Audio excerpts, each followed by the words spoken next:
मित्रों,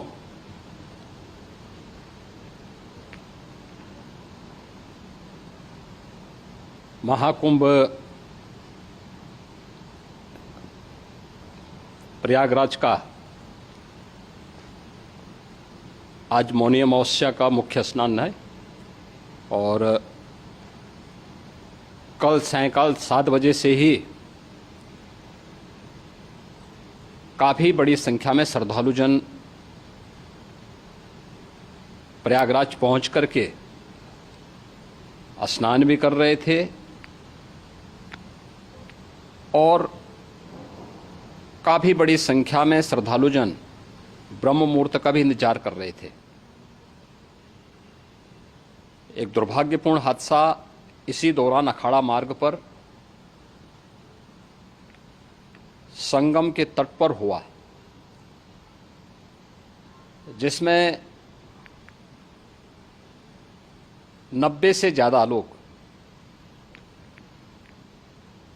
गंभीर रूप से या सामान्य रूप से घायल हुए। यह हादसा भारी भीड़ के द्वारा अखाड़ा मार्ग के बैरिकेडिंग्स को तोड़ने और उसके बाद उससे कूद करके जाने के कारण वहां पर हुआ है, जिसमें 30 के आसपास लोगों की दुखद मृत्यु हुई है। 36 घायलों का प्रयागराज में उपचार चल रहा है। शेष घायलों को उनके परिवार के सदस्य लेकर के चले गए हैं। घटना दुखद है, मर्माहत करने वाला है।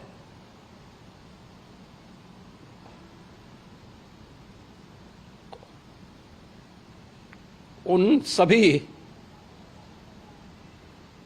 परिजनों के प्रति हमारी पूरी संवेदना है। हम लोग रात्रि से ही लगातार प्रशासन के संपर्क में हैं। मेला प्राधिकरण, पुलिस प्रशासन, एनडीआरएफ, एसडीआरएफ,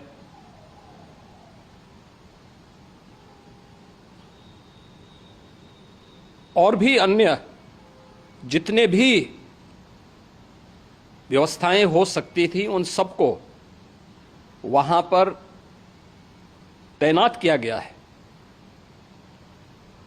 परिणाम उसी का है कि हादसे के कुछ ही देर के बाद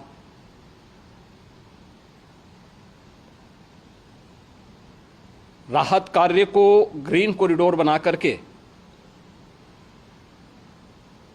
प्रशासन ने, पुलिस ने, एनडीआरएफ और एसडीआरएफ के स्वयंसेवकों ने सभी लोगों को हॉस्पिटल तक पहुंचाने का काम किया है। लेकिन दुर्भाग्य से इस दौरान ये मौतें हुई हैं।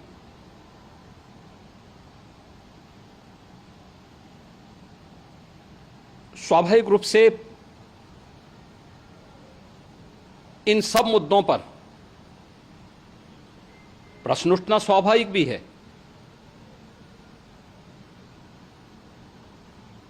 उपचार के बाद बहुत सारे लोग अपने परिवारजनों के साथ जा चुके हैं, उनके परिवार के लोग ले जा चुके हैं।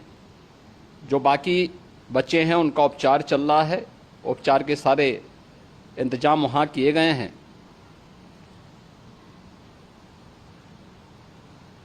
प्रेशर मौनी अमावस्या का ये मुख्य स्नान है महाकुंभ का, और बहुत ज़्यादा प्रेशर प्रयागराज में होने के कारण सभी प्रकार के मार्ग भी चौक थे। रात्रि से ही प्रशासन उन मार्गों को खुलवाने और स्थिति को सामान्य करने के लिए पूरी तत्परता के साथ लगा भी रहा।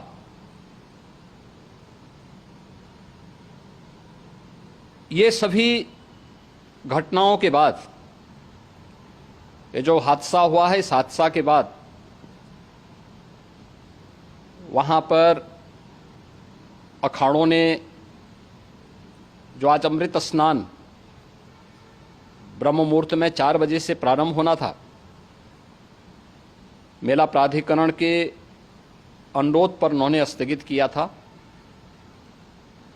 अपराह्न में अमृत स्नान प्रारंभ हुआ, जिसमें सभी अखाड़ों ने और अन्य जो सहयोगी संस्थाएं हैं उन लोगों ने इसमें भाग लिया। सभी पूज्य आचार्य महामंडलेश्वर भी इस अमृत स्नान में भागीदार बने। प्रयागराज में आज 8 करोड़ से अधिक लोगों का, श्रद्धालुओं का दबाव था। यद्यपि अगल बगल के जनपदों में मिर्जापुर, भदोई, प्रतापगढ़, फतेहपुर, कौशाम्बी, इन सभी जनपदों में भी होल्डिंग एरिया बना करके काफी बड़े पैमाने पर श्रद्धालुओं जनों को रोका गया था, जिन्हें अमृत स्नान संपन्न होने के बाद, जब सभी अखाड़े स्नान संपन्न कर चुके हैं, उसके बाद अब वहां से रिलीज किया गया है। इतना भारी दबाव ये पहली बार वहां पर देखने को मिला था, और जिसके बारे में हम लोगों ने पूरे इंतजाम करने के प्रयास भी किए गए थे। रेलवे स्टेशनों पर, चाहे वह झूसी हो, चाहे वह प्रयागराज सिटी हो, प्रयागराज हो, फाफा मऊ हो, उन सभी पर लगातार दबाव बना रहा। रेलवे ने भी इस दौरान वहां के दबाव को ध्यान में रखते हुए मेला स्पेशल चलाई। रूटीन और मेला स्पेशल को मिलाकर के लगभग 300 से अधिक ट्रेन रेलवे के द्वारा अब तक चलाई जा चुकी हैं, और जिससे श्रद्धालु जनों को उनके गंतव्य तक पहुंचाया जा सके। उत्तर प्रदेश परिवहन निगम ने भी अपनी 8000 से अधिक बसेज श्रद्धालु जनों को उनके गंतव्य तक पहुंचाने के लिए लगाया हुआ है, और जिससे उन सबको सुरक्षित उनके घरों तक पहुंचाया जा सके। दिन भर स्मूथली, बहुत ही सुगमता के साथ पूरा स्नान इसके बाद हुआ है, जिसमें पूज्य शंकराचार्य, आचार्य महामंडलेश्वर, वरिष्ठ संतजन और सभी अखाड़ों ने इसमें पूरा सहयोग भी किया और पूरे कार्यक्रम को सकुशल संपन्न करने में अपना योगदान भी दिया है। ये सभी घटनाएं मर्माहत करने वाली भी हैं और एक सबक भी है, लेकिन हादसे के तह में भी जाने की आवश्यकता है। और इसी दिशा से सरकार ने भी तय किया है कि हम इसकी एक जुडिशियल इंक्वायरी भी करेंगे, क्योंकि कई बार रिव्यू होने के बाद स्थानीय स्तर पर हर प्रकार की सतर्कता के बाद आखिर कहां से ऐसे हादसे फिर भी होते हैं और हुए हैं। इसके लिए हम लोगों ने न्यायमूर्ति हर्ष कुमार के नेतृत्व में पूर्व डीजी श्री वीके गुप्ता और retired IAS Shri DK Singh, इन 3 सदस्यीय जुडिशियल कमीशन को भी इसके लिए गठित किया जा रहा है।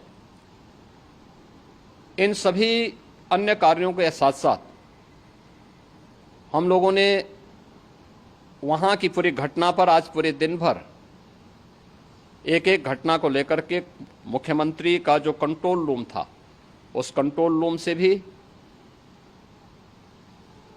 चीफ सेक्रेटरी के कंट्रोल रूम से भी, डीजीपी के कंट्रोल रूम से भी लगातार इन चीज़ों की मॉनिटरिंग की जाती रही। दिन भर बैठक चली है और लगातार एक एक घटना को लेकर के वहाँ पर प्रशासन के साथ संवाद भी रहा है, विभिन्न अखाड़ों के साथ संवाद रहा है, अन्य संतों के साथ भी दिन भर हम लोग संवाद बनाते रहे हैं। प्रातःकाल से आदरणीय प्रधानमंत्री जी का, माननीय गृह मंत्री जी का, माननीय राष्ट्रीय अध्यक्ष जी का, अन्य तमाम केंद्रीय मंत्रियों का, माननीय रेल मंत्री जी का, प्रदेश की माननीय राज्यपाल महोदया का भी इस संबंध में बराबर आवश्यक दिशा निर्देश भी और मार्गदर्शन भी प्राप्त होता रहा। इसको लेकर के यहाँ पर सरकार ने उसे नीचे मजबूती के साथ उतारने का कार्य करने का प्रयास किया। घटना अत्यंत दुखद है। मृतकों के प्रति मेरी विनम्र श्रद्धांजलि है। जितने भी मृतक के परिजन हैं, उन सभी परिवारजनों के प्रति जिन्होंने अपने परिवार के सदस्यों को खोया है, मेरी संवेदनाएं हैं। विनम्र श्रद्धांजलि उनके प्रति संवेदना मेरी है। और इस पूरी घटना की हम लोग न्यायिक जांच करवा करके इसकी तह में भी जाएंगे। इसके अलावा पुलिस के स्तर पर भी अलग से हम लोग इसकी एक अलग से भी जांच करवाएंगे कि आखिर कहां पे ऐसे हादसे किन कारणों से हुए हैं, क्योंकि पहले से इस बारे में हम लोग हमारी रणनीति थी कि इतनी बड़ी संख्या में श्रद्धालु वहां पर आएंगे। मृतक के परिजनों के प्रति हम प्रदेश सरकार की तरफ से, जिन्होंने इस हादसे में अपने परिवार के सदस्यों को खोया है, वहां पर मेला प्राधिकरण के पास वो पूरी सूची है, उन लोगों ने उसको वहां पे जारी भी किया है। मैं उन सब के प्रति अपनी संवेदना भी व्यक्त करता हूं और परिवारजनों को हम प्रदेश सरकार की तरफ से 25-25 लाख रुपए की आर्थिक सहायता की घोषणा भी कर रहे हैं। और न्यायिक आयोग इस पूरे मामले को देख करके एक समय सीमा के अंदर राज्य सरकार को अपनी रिपोर्ट देगा और इसमें आने वाले समय में या आने वाले स्नान के लिए भी हम और कैसे व्यवस्था को और सुदृढ़ किया जा सकता है, इसके बारे में भी कल मुख्य सचिव और डीजीपी स्वयं एक बार प्रयागराज जाकर के उन सभी मुद्दों को देखेंगे। आवश्यकता पड़ती है तो फिर इसमें, यद्यपि आज प्रदेश सरकार के तमाम वरिष्ठ अधिकारियों को हम लोगों ने अलग अलग स्थानों पर वहां लगाया गया था और वे सभी पूरी तत्परता के साथ, प्रमुख सचिव नगर विकास वहीं थे, पीडब्ल्यूडी के प्रमुख सचिव भी वहीं पे थे, पावर कॉरपोरेशन के चेयरमैन भी वहीं पे मौजूद थे, जिन एक एक मुद्दों पर वहां पर वे लोग लगातार निगाह रखे हुए थे। लेकिन दुर्भाग्यपूर्ण घटना और ये मर्माहत करने वाली घटना है।